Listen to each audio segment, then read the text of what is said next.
நெல்லை down Kariyamanikka Perumal கோயிலில் பிப்ரவரி 10ஆம் தேதி மகா கும்பாபிஷேக விழா நடைபெற உள்ளது. நெல்லை டவுனில் 1000 ஆண்டுகள் பழமையான பிரசித்தி பெற்ற ஸ்ரீதேவி பூதேவி சமேத கரியமாணிக்க பெருமாள் கோயில் அமைந்துள்ளது. இக்கோயிலில் பெருமாள் நின்ற கோலத்தில், மூலவர் கரியமாணிக்க பெருமாள் கிடந்த கோலத்தில், அனந்த பத்மநாபர் அமர்ந்த கோலத்தில் லட்சுமி நாராயணராக பக்தர்களுக்கு காட்சி அருள்கிறார். இத்தகைய சிறப்பு பெற்ற இக்கோயிலில் மகா கும்பாபிஷேகம் நடைபெற வேண்டி திருப்பணிகள் தீவிரமாக நடைபெற்று வந்தன.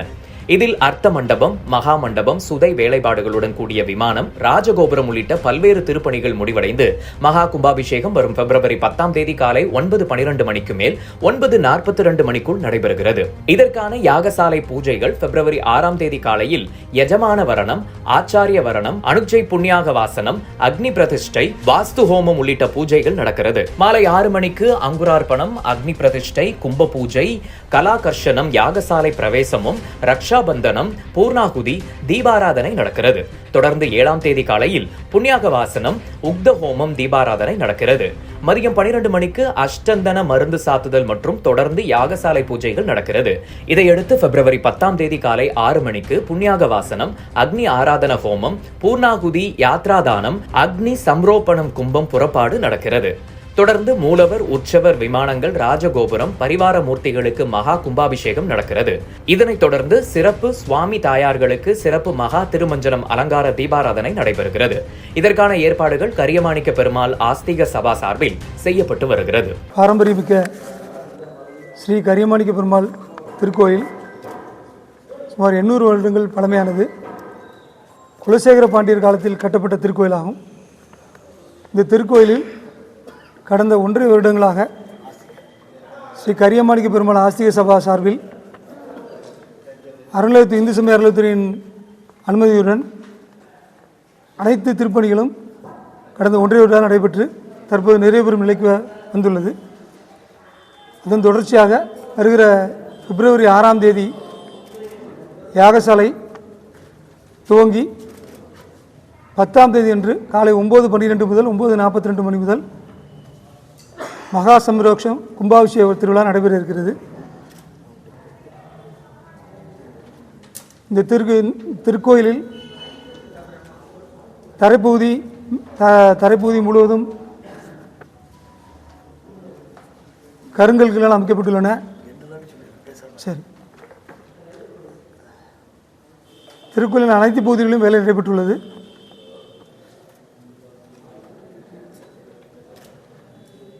மேல் தலைத்தளம், வாகனங்கள், வாட்டர் வாஷ், திருக்கோயில் முழுவதும் கம்ப்ளீட்டாக திருப்பி ஒரு புதிய திருக்கோயில் நிர்மாணிக்கும் அளவிற்கு ஒரு பெரிய அளவில் வேலை நடைபெற்றிருக்கு.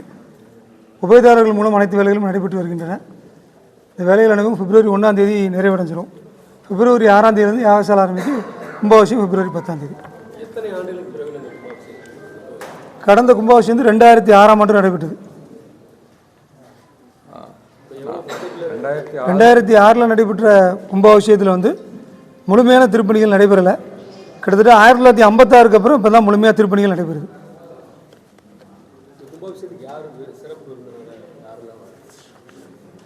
இது ஆகம கமிட்டியில், ஹைகோர்ட் கமிட்டியில் வந்து இருக்கக்கூடிய கோவிந்தாச்சாரியா பட்டாச்சாரியார் வந்து நடத்தி கொடுக்குறாரு, கும்பாபிஷேகம் நடத்தி கொடுக்குறாரு.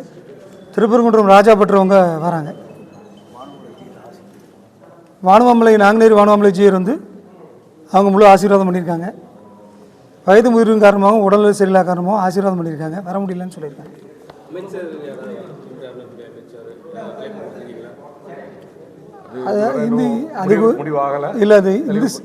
இந்து சமய அறநிலையத்துறை சார்பாக அது சம்மந்தமான முடிவுகள் வந்து முதல் வாரத்தில் தான் தெரியும். யார் யார் வராங்க, என்ன விஷயங்கிறது அவங்க முடிவு பண்ணி சொல்கிறத பொறுத்து நம்ம செய்ய போகிறோம்.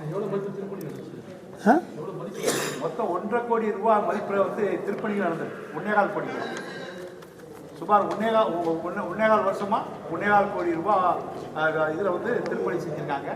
அது தவிர கும்பாபிஷேகம் மட்டுமே 1 கோடி ரூபாய்க்கு செய்யும். ஏன்னா யாகசாலைக்கு மட்டுமே 36 லட்ச ரூபா. யாகசாலை சம்பாவோட இதற்கையும் 36 லட்ச ரூபா.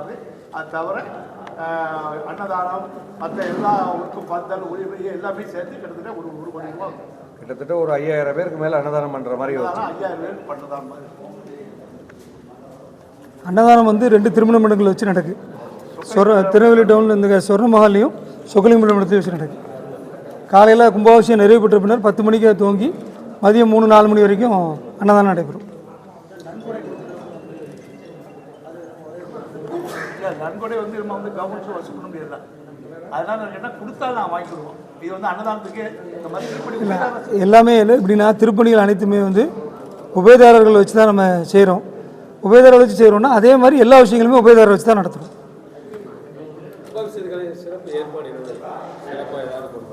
நம்ம யாகசாலை வந்து பெருமாள் தெற்குமாட வீதியில் யாகசாலை இருக்குது. அதுபோக கலை நிகழ்ச்சிகள் பட்டிமன்றம் எல்லாமே இருக்குது.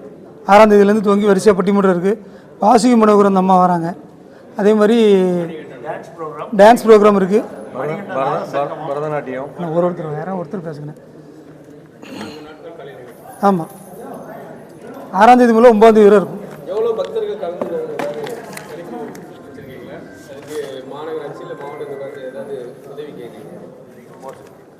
நம்ம குறைஞ்சபட்சம் 5000 to 10,000 நபர்கள் 10,000 பக்தர்கள் கலந்து கொள்ளாங்கன்னு நாங்கள் எதிர்பார்க்குறோம்.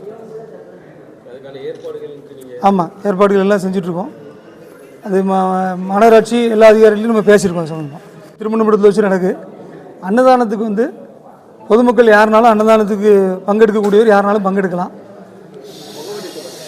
இந்த நம்ம திருக்கோயிலுக்கு ஆஃபீஸ் ஒன்று வெளியே இது பண்ணியிருக்கோம். அந்த அன்னதானத்துக்கு வந்து பொருட்கள் வாங்குறதுக்குன்னு ஒரு ஆஃபீஸ் ரெடி பண்ணியிருக்கோம். அதனால் சன்னதி தெருவில் வச்சு அந்த ஆஃபீஸ் இருக்குது. அந்த ஆஃபீஸில் நம்ம பொருட்களை கிடைக்கப்பெறோம். அதனால் யார் வந்து கொடுக்குறனாலும் பங்கெடுக்கலாம். அவங்களுக்கு வந்து பெருமாளோட அருளை பெற்று செல்ல நாங்கள் அன்புடன் அழைக்கிறோம். தேர் விட்டுறது அது கிடையாது, திருவிழா தனியாக இருக்குது.